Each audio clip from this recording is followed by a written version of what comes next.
Hello YouTube, back again with those writing samples that I had promised about the Chinese pins, or of the Chinese pins. We're going to start off with the Wingsung 698, and this is filled with Namiki blue. And this is a fine nib. So this is, once again, the Wingsung 698 fine nib, and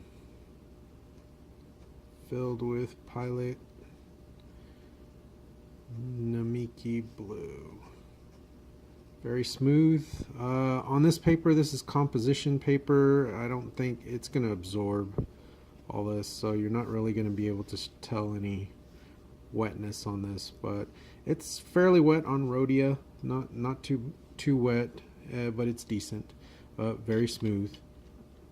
And then we'll go on to its counterpart, which is the Wingsung 698. But this is the extra fine.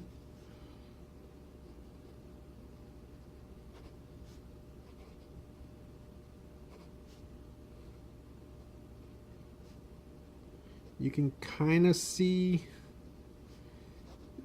that it is a bit finer, and just get that closer. This paper is absorbent, so it may spread a little bit more than what it would normally do on a non-absorbent paper like Rhodia or Tomo River. And this is filled with Noodler's what is it? Midway blue.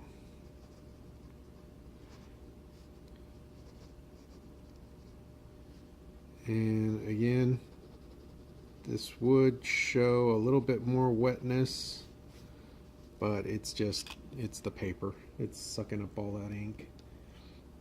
Let's go on with the Penton SKB F20. And this one puts down some ink. It's supposed to be a fine nib. You can tell compared to the Wingsung fine nib, this looks a lot bigger. And it was SKB F20. This is going to be diamine teal. And oops, forgot this was the fine nib. But this one again lays down a lot more ink, but again the paper's not going to reflect that. Here's the one that is really dry. It's the SKB Triangle, and again I have to store this nib down, and it's already drying out on me. And it's been sitting nib up. I forgot and put it nib up. But this is actually, I don't remember what this is. It's some sort of green ink. I think it's Private Reserve, and see, it's just dyed. That's the annoying part. So I have to actually flood the nib or the feed, which I think it's already maxed out. Let's see. Get some ink in there. There we go. So that's pretty annoying when you have to do that every time you're going to use it. So again, get this writing.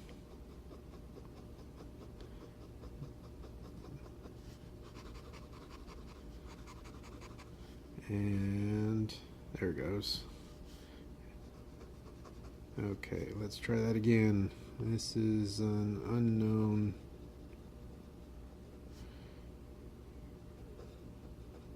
green, and see, it's dying again.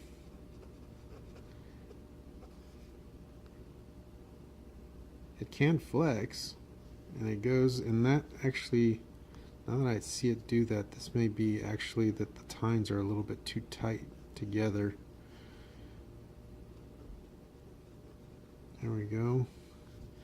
And this is a fine nib.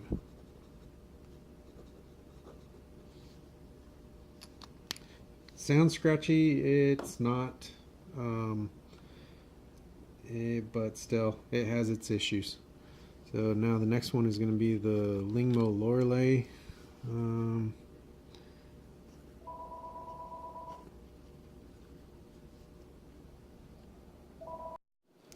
Sorry about that, the interruption there, but this is a Lingmo Lorelei, is that how you spell it? And this is a fine nib, and this is Robert Oster Fire and Ice,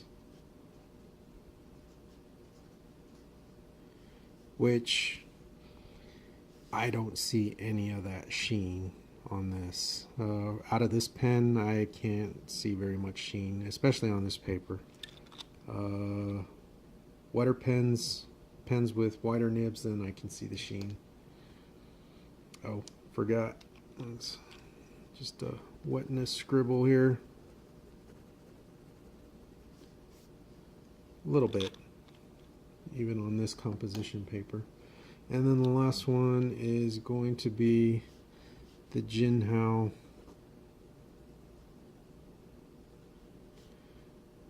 $9.92, and I'm blanking out on what ink this is, but this is going to be, I think that's a fine nib. Is that, yeah, fine nib.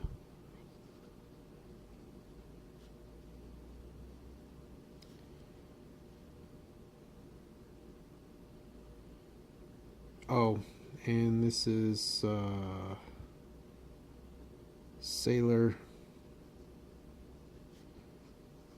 Gentle Sutin, I think is how you say it. Not sure how you spell it. This feels smoother. It's a very smooth nib. I like it. And we'll just see how it does on the longevity test. But that's it for now. There's a few of the Chinese fountain pens that are coming out that are actually doing pretty good quality wise. This one's going to need some work, the SKB Triangle. I'll see what I can do about that and report back. But thanks for watching.